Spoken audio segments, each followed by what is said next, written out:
สวัสดีทุกคนมื้อนี้ก็มาพบกับสมจิตกับรายการเล่าเรื่องผีอีพีมื้อนี้เป็นเรื่องหนึ่งที่ว่าเกิดขึ้นกับท่านผู้ชมทางบ้านที่ไปพักสถานที่ต่างแดนแล้วไปเจอโรงแรมที่ว่าเคยมีประวัติเนาะแล้วเจอดีเธอจะเป็นอะไรนั้นก็อย่าลืมกดไลค์กดแชร์กดติดตามแล้วก็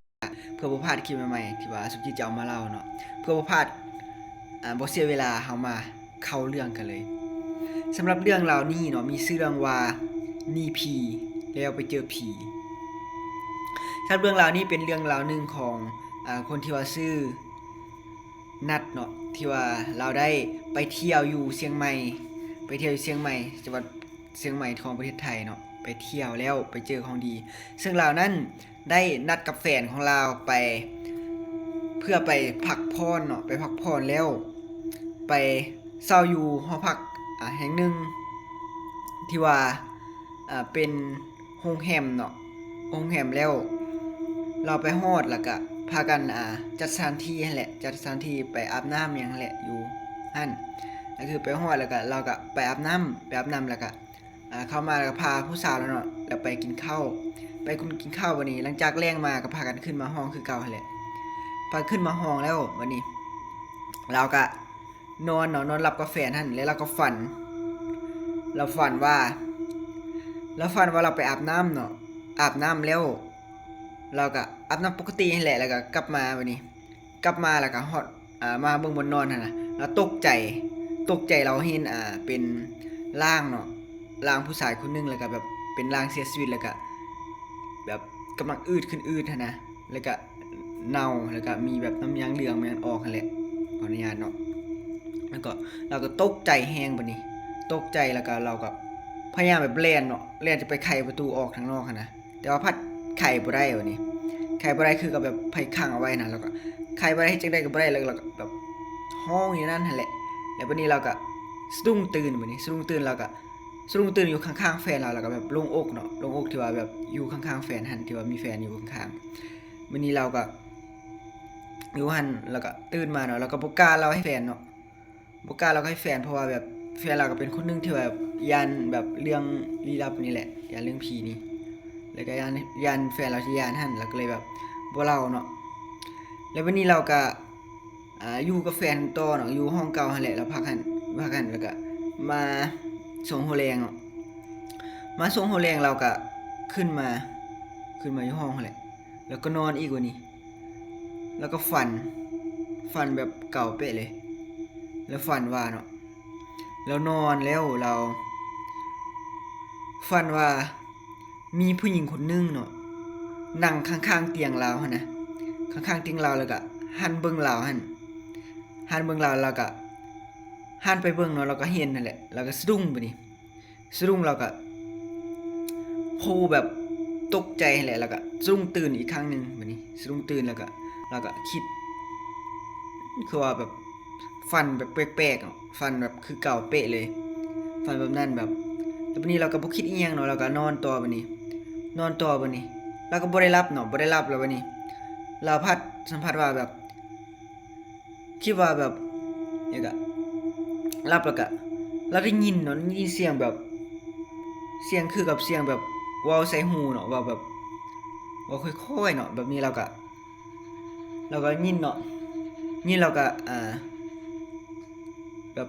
สะดุ้งนั่นแหละสะดุ้งแล้วก็ตกใจแล้วก็ตื่นขึ้นมาแล้วก็ซอกผู้สาวแล้วบ่เห็นเนาะบ่ฮู้ว่าผู้สาวเราไปไสบัดนี้แล้วก็ออกไปนอกเนาะออกไปนอกแล้วก็เห็นผู้สาวเราอยู่นอกเนาะผู้สาวเราไปออกไปนั่งลิ้นนั่นแหละนั่งลิ้นอยู่นอกมื้อนี้มามื้อที่2เนาะมามื้อต่อมาหั่นเรากับผู้สาวเราก็ไปกินข้าวอยู่นอกเนาะแต่สัมผัสว่าเรากับผู้สาวเราก็ผิดกันอิหยังสักอย่างนี่แหละแล้วก็ขึ้นมานอนไว้บัดนี้นอนห้องไว้แล้วก็นอนบัดนี้นอนดึกแล้วก็เรายังบ่ทันหลับเลยเรารู้สึกว่า มีอีหยังสักอย่างเราคิดว่าเป็นผู้สาวเราเนี่ยอยู่ทางหลังแบบเขาผิดกันนี่นะแบบหันมาติดเราหั่นน่ะแล้วก็จนเราติดเตียงพุ่นแหละเราก็คิดว่าผู้สาวเราจะง้อนี่นั่นแหละเพราะนี่คิดว่าผู้สาวจะง้อเนาะเราก็แบบหันนั่นแหละแต่บังเอิญเราแบบจมอยู่ในใจแล้วว่าแบบหันมาอีหยังปานนั้นหั่นนะแบบ ถือว่าอีดแล้วปานนั้นเราสิตกเตียงอยู่แล้วมื้อนี้คิดยังบ่แล้วนะผู้สาวเราไขประตูออกมาเนาะไขประตูอยู่นอกออกมาว่าออกมาเห็นเราเนาะเราก็ตกใจบัดนี้ผู้สาวเราอยู่นอกแล้วไผอยู่นำห้องนำเราเนาะวันนี้เราก็ถามผู้สาวเราว่าผู้สาวเราไปไสมาผู้สาวเราก็ว่าแบบไปซื้อของกินไปกินข้าวมาเนาะแบบนั่นแหละวันนี้เราก็เมื่อกี้แบบเราเพ้อหลับนั่นแหละเนาะเราเพ้อหลับแล้วเราก็สะดุ้งตื่นนั่นแหละสะดุ้งตื่นแล้วเราจึงเจอแบบนั้นหั่นนะเราก็เบิ่งอยู่ห้องเอ้าบ่มีไผบัดนี้มีแต่เราผู้เดียววันนี้เราก็เริ่มย้านแล้วบัดนี้เราก็รู้สึกแบบย้านนั่นแหละเราก็มื้อต่อมาเนาะเรากับผู้สาวเราก็นอนคือเก่านั่นแหละนอนคือเก่าเป๊ะเลยบัดนี้เราก็ฝันบัดนี้เราฝันว่า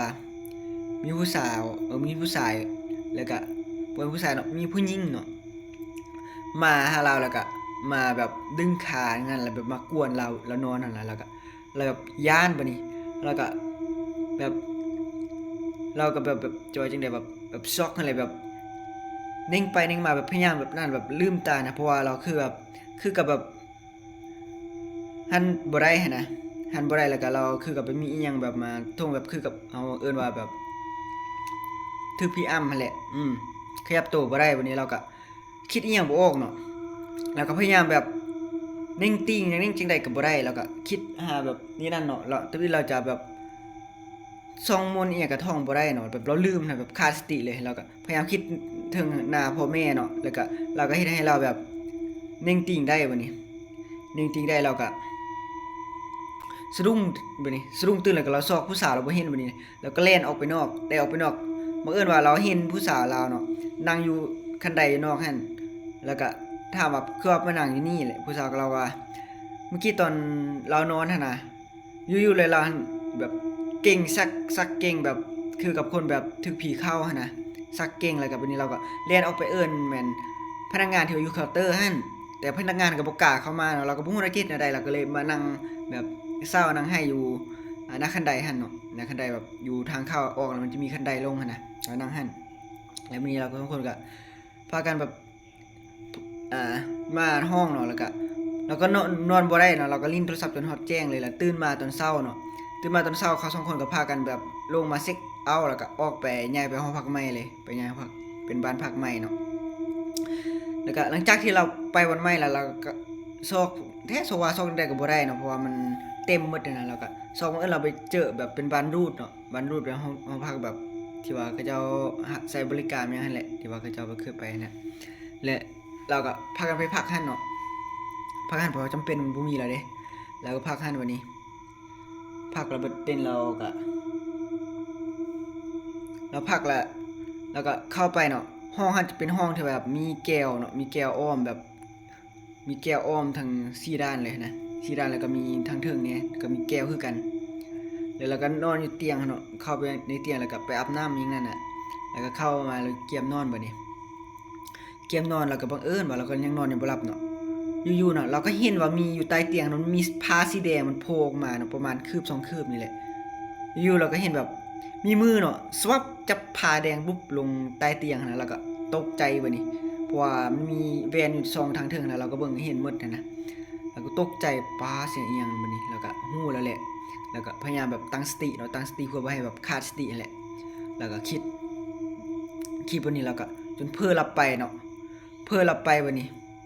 แล้วก็ฝันอีกบัดนี้แล้วฝันว่ามี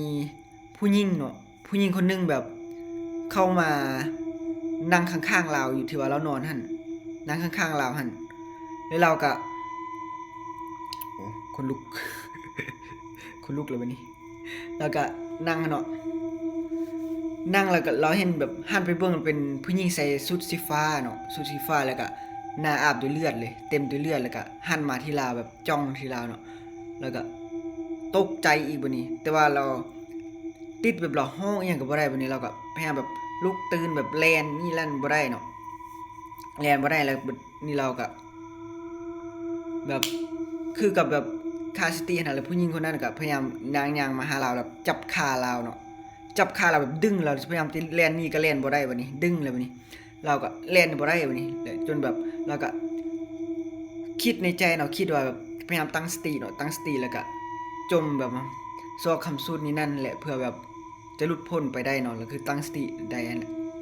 แล้วก็เตะแบบเตะคือกับเขาเตะแล้วก็สะดุ้งตื่นแล้วก็สะดุ้งแล้วก็ตกใจปะนี่แล้วเราก็ซอกผู้สาวเราบ่เห็นแล้วเนาะเพราะว่ามันแจ้งแล้วนะพอดีถึงผู้สาวแหละแจ้งแล้วก็แบบผู้สาวเราออกไปซอกอิหยัง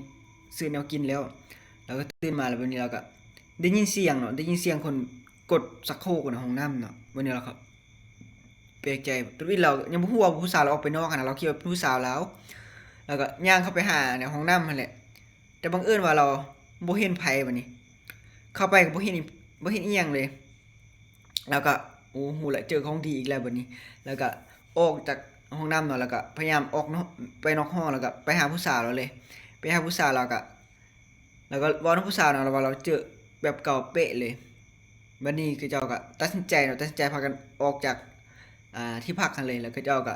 ลงไปลุ่มเนาะลงไปลุ่มแล้วก็เห็นมีแม่ค้าเนาะขายขนมแล้วก็เจ้าก็ถามเนาะว่าห้องพักบนนี้มันเคยเกิดประวัติอีหยังขึ้นหั่นแหละแล้วก็แม่ค้าก็เล่าว่าห้องพักบนนี้นะเขาเจ้าเปิดมาโดนแหละเนาะเปิดมาโดนแบบแล้วก็ใช้งานมาโดนแล้วก็มีพวกแต่ก่อนมันมีพวกอิหยังก็มีสาวเนาะที่ว่าใช้บริการไปถึกเขาเจ้าแบบไปเฮ็ดอีหยังหั่นแหละแล้วก็แนวบ่ดีแล้วก็ฆ่าลาวหั่นและเกิดแบบเราอาฆาตแค้นอยู่หั่นเนาะอยู่หอพักหั่นเราก็เลยแบบย้านอยู่หั่นแหละย้านอยู่หั่นแล้วก็เราก็อาฆาตแค้นไผเข้ามาอยู่หั่นก็เจออยู่หั่นตลอดแบบเจอแบบของดีที่ว่าจากหั่นนั่นแหละแล้วก็ย้านแล้วก็หลังจากหั่นไปตั้งแต่ตอนนั้นไปก็บ่ค่อยมีไผที่ว่าเข้ามาเซาหรือว่าเข้ามาพักปานใดเนาะเพราะว่าเขาเจ้าคนแถวนั้นฮู้มีแต่คนที่ว่าอยู่เขตอื่นเขตไกลเนาะเขาเจ้ามาแล้วจะเข้ามาพักเนาะแล้วก็2คนก็ฮู้แล้วบัดนี้เจอของดีไปแล้วแต่ว่าเขาเจ้าก็สงสัยเนาะว่าบ่อนทำอิฐที่เขาเจ้าไปหั่นเขาเจอมันเป็นอีหยังเนาะแต่ว่าบ่อนทำอิฐเขาบ่ฮู้ว่ามันเจออีหยังเนาะเป็นเนื่องสาเหตุอีหยังว่ามีประวัติอีหยังบ่อยู่บนแรกเนาะแล้วก็หลังจากที่ว่าเขาเจ้ากลับหั่นน่ะเขาเจ้าก็พากันแบบไปสร้างบุญเนาะไปเฮ็ดบุญแบบถวายให้เขาเจ้าหั่นแหละให้เจ้าเนาะแล้วก็นี่ก็จะเป็นเรื่องราวหนึงเนาะที่ว่าสมจิตได้เอามาเล่าสู่ทุกคนฟังเนาะในมื้อนี้เนาะซึ่งเป็นเรื่องราวหนีผีแล้วไปเจอผีเนาะของประสบการณ์ของอ่านัดเนาะที่ว่าเราซื้อนัดแล้วก็ก่อนจากกันมื้อนี้เนาะก็อย่าลืมกดไลค์กดแชร์กดติดตามแล้วก็อ่าส่งให้หมู่เพื่อนของเจ้าเนาะเพื่อมาเบิ่งแล้วก็เพื่อแบบเบิ่งนำกันนั่นแหละเพื่อหลอนไปนำกันแล้วก็แนะนำเนาะฟังก่อนนอนจะเป็นการดีเนาะแล้วก็ก่อนจากกันเนาะก็อย่าลืมกดติดตามเนาะเพื่อบ่พลาดคลิปใหม่ๆแล้วก็คลิปที่สมจิตจะเอามาลงเนาะ